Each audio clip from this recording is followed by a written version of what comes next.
దేవునికి మహిమ కలుగును గాక.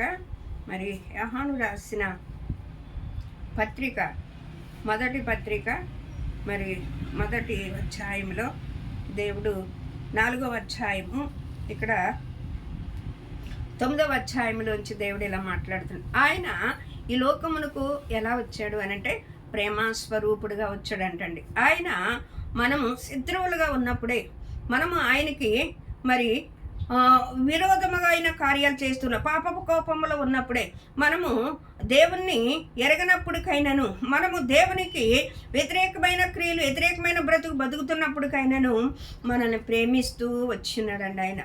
ఆయన శత్రువుల్ని ప్రేమించే ప్రేమ ఆయన ఇక్కడ దేవుని మూలముగా పుట్టిన ప్రతి వానిలో దేవుని ప్రేమ నిలిచి ఉంటుంది అని దేవుని వాక్యం చదివిస్తుందండి.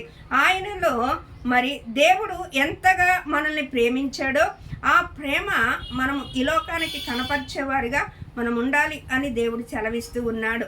ఇక్కడ దేవుడు తన అద్వితీయ కుమారుని లోకములోనికి పంపెను. దీని వలన దేవుడు మన యందుంచిన ప్రేమ ప్రత్యక్షపరచబడను. మనము దేవుని ప్రేమించుచున్నామని కాదు, కానీ తానే మనలను ప్రేమించెను. అవునండి, మనము దేవునికి విరోధంగా ఉన్నప్పుడే, దేవునికి శత్రువులుగా ఉన్నప్పుడే, మనము పాపంతో శాపంతో ఉన్నప్పుడే దేవుడు మనల్ని ప్రేమించాడండి. మనం మరి ఒక వ్యక్తిని ప్రేమించాలంటే ఈ రోజుల్లో మనం ప్రేమించలేకపోతూ ఉన్నాం.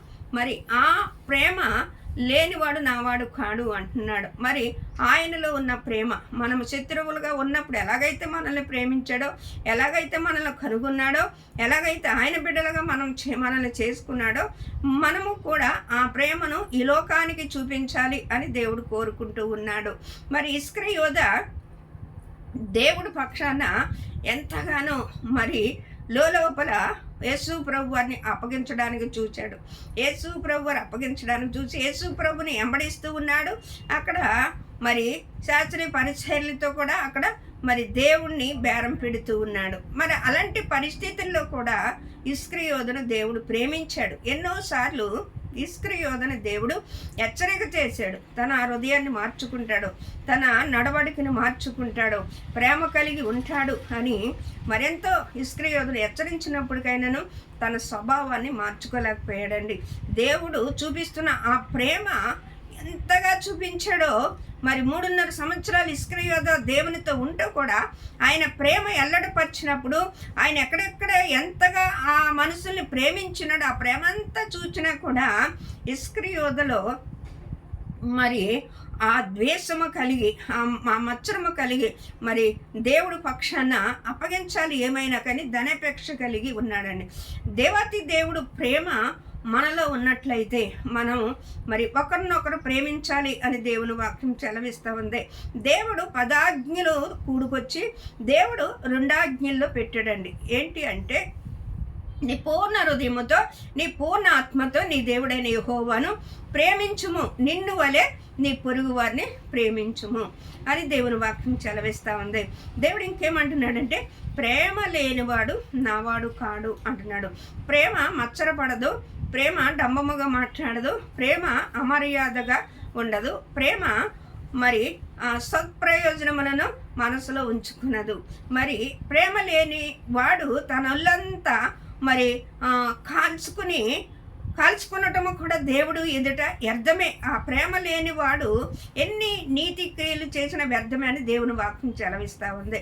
మనందరము కూడా దేవుని ప్రేమలో ఉన్నాము కాబట్టి మనము ఈ లోకమునకు మనము ఈ ప్రేమను చూపించాలి అని దేవుని వాక్యం సెలవిస్తూ ఉంది.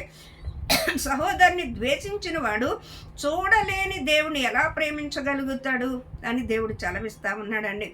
దేవుణ్ణి ప్రేమించలేనివాడు, సహోదరుని ప్రేమించలేనివాడు దేవుణ్ణి ఎలా ప్రేమిస్తాడు? ప్రేమ లేనివాడు వాడు మరి సహోదరుని కూడా ప్రేమించలేడు కాబట్టి వాడు అబద్ధకుడు అని దేవుడు వాక్యం సెలవిస్తూ ఉంది. మన హృదయాల్ని మనం సరిచేసుకునేవారుగా ఉండాలి, మన వాక్యానికి లోబడేవారుగా ఉండాలి, మన ప్రేమ క్రియల ద్వారాగా మనం చూపించేవారుగా ఉండాలి. అన్యజనులు ఎలా ఉంటారు అని అంటే కఠినతనముగా ఉంటారు, వాళ్ళలో ప్రేమ ఉండదు, వాళ్ళల్లో మరి కనికరం అన్నది ఉండదు, వాళ్ళ హృదయాలు మరి కరుడు కట్టినట్లుగా ఉంటూ ఉంటాయి, వాళ్ళ హృదయాలు బండదేరినట్లుగా ఉంటాయి. దేవుడు మనకి మరి రాతి గుండెను తీసివేసి మాంసపు గుండెగా ఇచ్చాడు. ఆ ప్రేమమయుడైన ఆ ప్రేమ కలిగిన హృదయాన్ని దేవుడు మనకిచ్చాడు.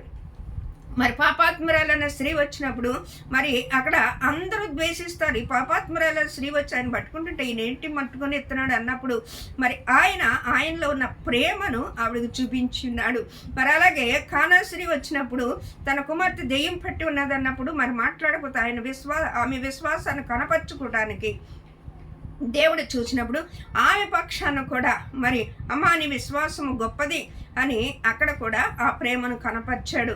మరి ఆ రక్తశ్రీ కలిగిన 12 ఏళ్ళ రక్తశ్రీ కలిగిన వ్యక్తిని కూడా మరి కనికిరము ప్రేమతో మరి ఆమెను కూడా ముట్టి స్వత్తపరిచినట్లుగా మనం చూస్తూ ఉన్నాం. మరి యేసు ప్రభు వారు మరి ఒక గదిలో ఉండి అందరికీ వాక్యం చెప్తూ బాగు చేస్తూ ఉన్నప్పుడు 4 వ్యక్తులు పెంకులు తీసుకుని దింపినప్పుడు నీ పాపములు క్షమించబడ్డాయని అతని పక్షాన కూడా జాలి చూపించి కనికిరి పడేవాడు. అలాగా ఎన్నో కార్యాలు దేవుడు ఆ ప్రేమను వ్యక్తపరిచిన వాడిగా ఉన్నాడండి. ఆ ప్రేమ క్రియల్లో చూపించిన వాడిగా ఉన్నాడు. మనము కూడా మరి మనమున్న కాడ ఎలాగుంటున్నాం, మన సాక్ష్యం ఎలాగుంది, మన జీవితం ఎలాగుంది అని మనం చూసుకుంటూ మన హృదయాన్ని పరీక్షించుకునే వారిగా మనం ఉండాలి.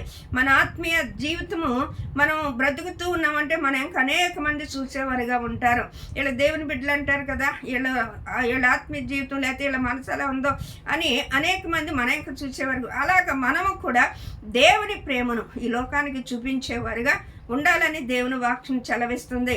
మరి చూడండి, అపోస్తులైన పౌలు ఓదారిని కొట్టేస్తూ ఉన్నా సరే, ఓదారిని తరుగుతూ ఉన్నా సరే దేవుని ప్రేమను ఎక్కడ కూడా మరి మచ్చరపడనివ్వకుండానట్లుగా దేవుని ప్రేమను చూపించినట్లుగా మనం చూస్తూ ఉన్నాం.